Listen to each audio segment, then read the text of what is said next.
Do të vjojmë të qëndrojmë tek kjo ngjarje, me mua në studio është bashkuar kolegu Xheveir Xhabina. Xhevi, nga mënyra se si ka ndodhur ngjarja, çfarë mund të lexojmë për dinamikën e krimit? A kemi të bëjmë me një reagim të menjëhershëm apo me një përplasje që mund të kishte filluar më herët dhe ishte planifikuar të ndodhte aty? Në fakt, e para është që kemi të bëjmë me persona problematik dhe sigurisht që lëvizin edhe të armatosur dhe sigurisht që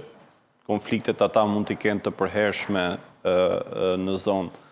Më pas nëse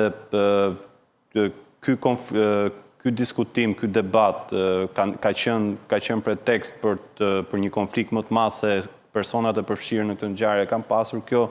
mbetet për të parë pasi jemi në fazën e parë të hetimit dhe kam përshtypjen që policia dhe prokuroria e Durrësit ende nuk kanë mbledhur provat në vendin e ngjarjes që më pas të dalin në përfundimin që kemi të bëjmë me një ngjarje të mbartur dhe sigurisht që ky takim më pas ka qenë i planifikuar, po them nga njëra palë për të ekzekutuar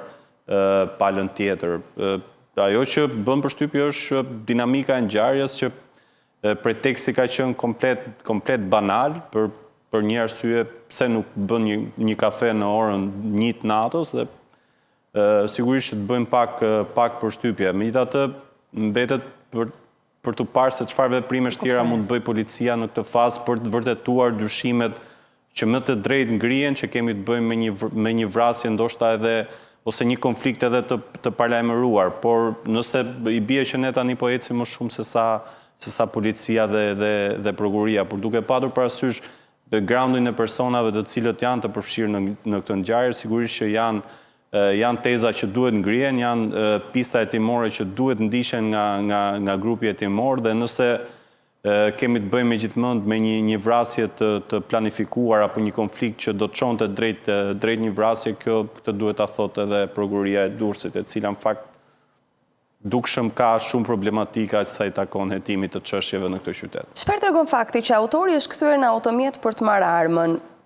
Dhe pothuajse se çdo konflikt banal sot përfundon me armë. A kemi një krizë të sigurisë publike për shkak të qarkullimit të personave me armë pa leje?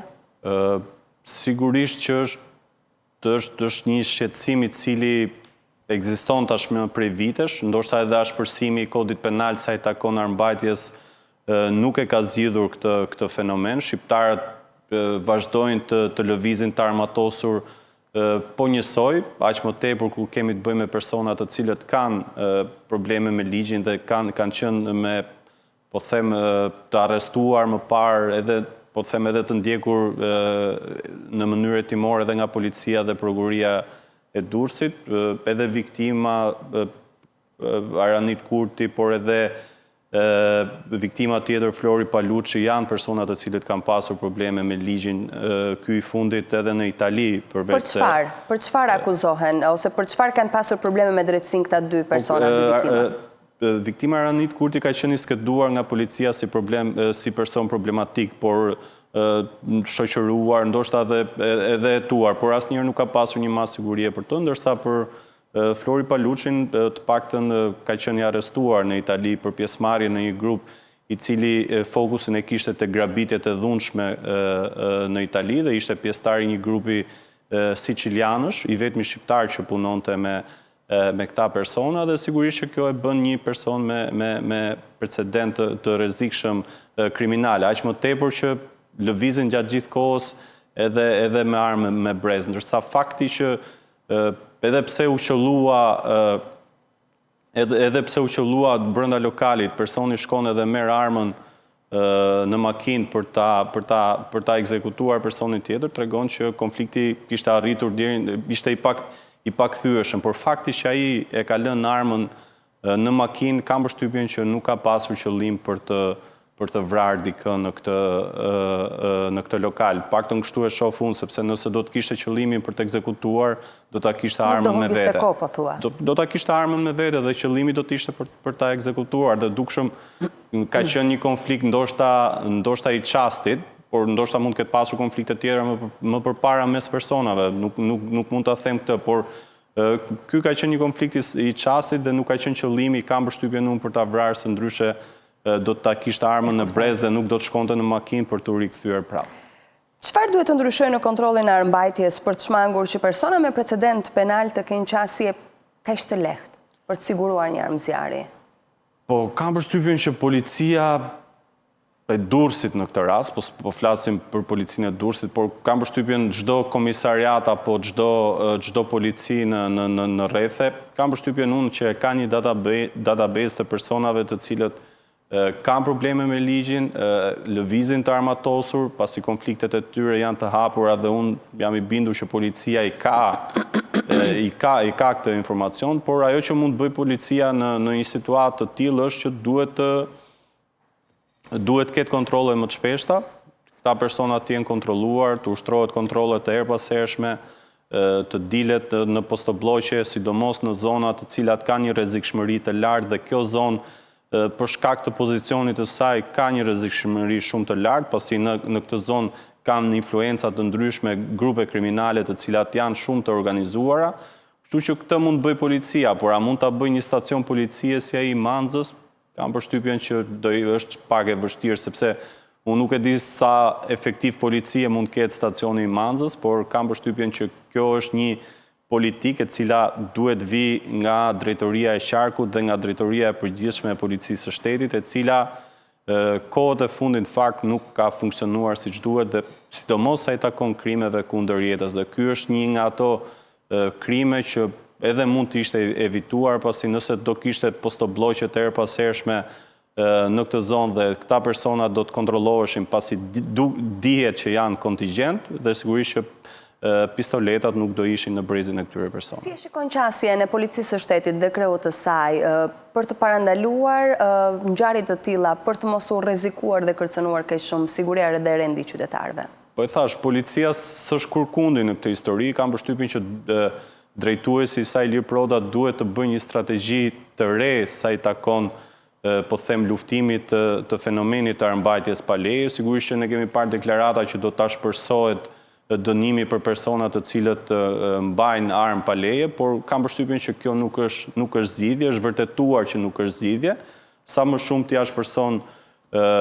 po them një vepër penale do ta dënoj me 15 vite, 20 vite, ku diun edhe 30 vite po deshe, kam përshtypjen që persona të cilët kanë probleme me ligjin, kanë konflikte të hapura me persona të ndryshëm në zonë, sigurisht që do vazhdojnë ta mbajnë armën në brez pasi ka një problem shumë të madh, ata nuk e ndjejnë sigurinë e shtetit. Ata mendojnë që policia nuk ja zgjidh dot problemin që kanë dhe për këtë arsye mbajnë armë, derisa të ndryshojë kjo mendësi që policia të jetë shumë afër qytetarit, atëherë do të kemi zgjidhjen këtij problemi. Sa kohë që policia shihet si problem, kam përshtypjen që s'do të ketë asnjëherë zgjidhje dhe këtë duhet zgjidhin drejtuesit e policisë shtetit dhe drejtori i përgjithshëm Ilir Proda. Pra po thuaj që policia e shtetit nuk ofron as pak siguri në sytë e qytetarëve, veçanërisht tek personat që kanë probleme me ose konflikte me qytetarë të ndryshëm apo edhe me ligjin? Nuk ofron, se ndryshe për çaj duhet një qytetar një armë në brez kur ai mund ta zgjidhi problemin e tij ligjërisht, por fakti që qytetarët mendojnë që policia mund të jetë pjesë e njërit grup apo edhe grupit tjetër, bën që ky person të mbaj armën në brez dhe ta zgjidhë në një farë mënyre me vetgjyqësi, nëse do të ketë probleme, nëse dikush do t'i dali në rrugë për ta vrarë, dhe këtu është pastaj po them zgjidhja që duhet i japi policia, po kam përshtypjen që policia është shumë angazhuar me gjëra të tjera dhe jo me sigurinë e njerëzve në kuptimin që fenomenet të ndryshme në shoqëri sot po marr një shembull tjetër që për shembull problem shumë i madh sot policia ka kontrollin e territorit, ku në fakt duhet të jetë institucioni vetëm që duhet ta bëjë. Dhe ne çfarë shohim që ndodh sot në territor, kemi këta persona të cilët mbajnë armë pa leje, shohim që bastet sportive ilegale, por edhe fenomenet e tjera lulëzojnë kudo dhe perceptimi është që policia është pjesë e këtyre palishmërie. Nëse nuk do të kishe okejin e policisë, ti nuk mund do ta ushtroje dot një aktivitet të tillë të palishëm. Kështu që derisa qytetarët mendojnë që policia është pjesë e këtyre fenomeneve, atëherë ai besimi mes qytetarit dhe policisë është i thyer dhe do vazhdojë të jetë i thyer deri në momentin që qytetarit do shohë që policia ka ndryshuar dhe ka kaluar në kaun e dur. Po, në momentin që bëhet një denoncim pranë uniformave blu, në cilën pjesë, po themi, dështon, në cilën halk dështon denoncimin, në momentin kur merret denoncimi, apo pastaj pjesa e hetimit edhe vazhdimësia? Po, kam përshtypjen që është... Apo është prokuroria ajo që e mbyll dhe nuk e çon deri në fund? Po, ka çështje të cilat që dojnë që në fillim, që në po them unë tek SPZ-ja i zonës. Në ngjarje të kësaj natyre flasë? Po pra, që tek SPZ-ja i zonës i cili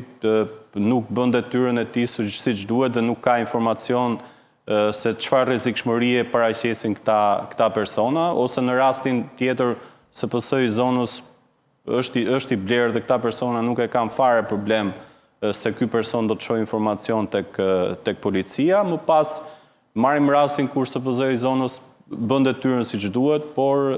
gjëja që don në momentin që shkon në drejtorinë e policisë së qarkut apo në komisariatin për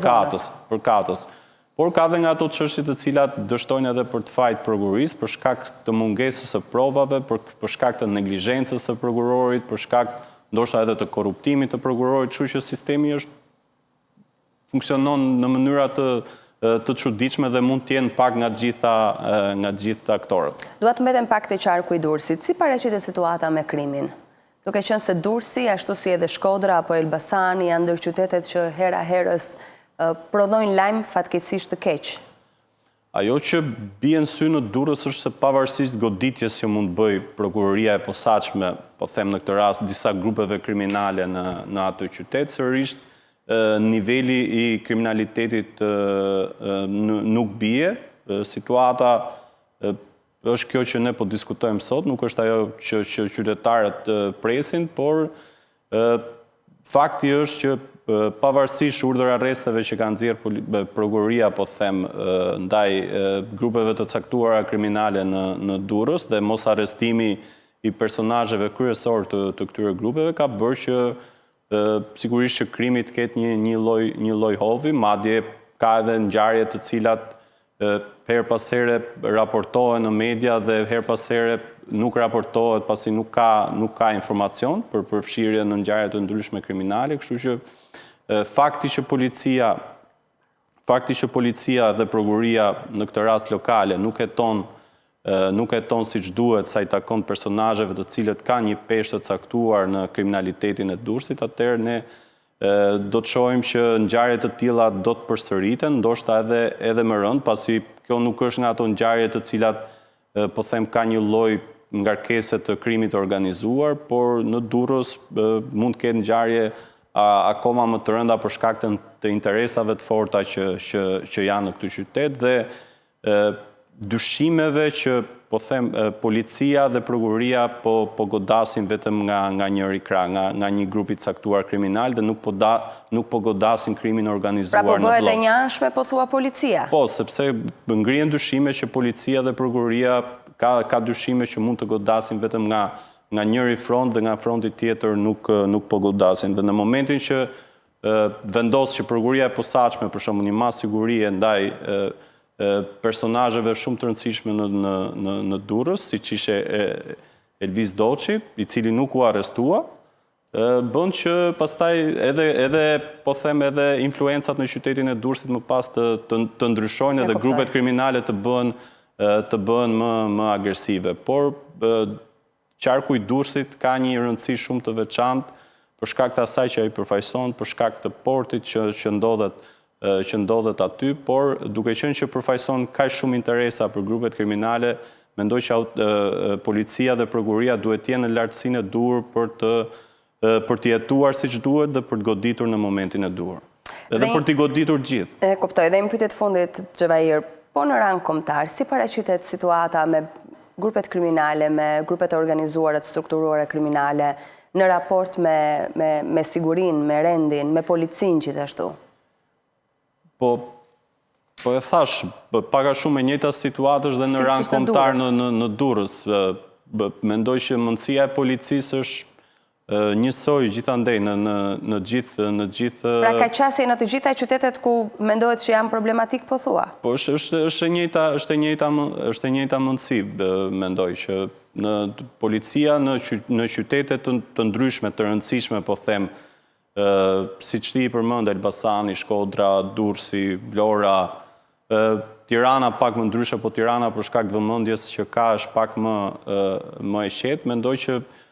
policia duhet të jetë më prezente në këto qytete, më prezente në kuptimin jo vetëm duke vendosur një postoblok, por më prezente me veprime hetimore, që mos mjaftohet me idenë që ne i kemi referuar pranë prokurorisë së rrethit gjyqësor apo pranë prokurorisë së posaçme dhe më pas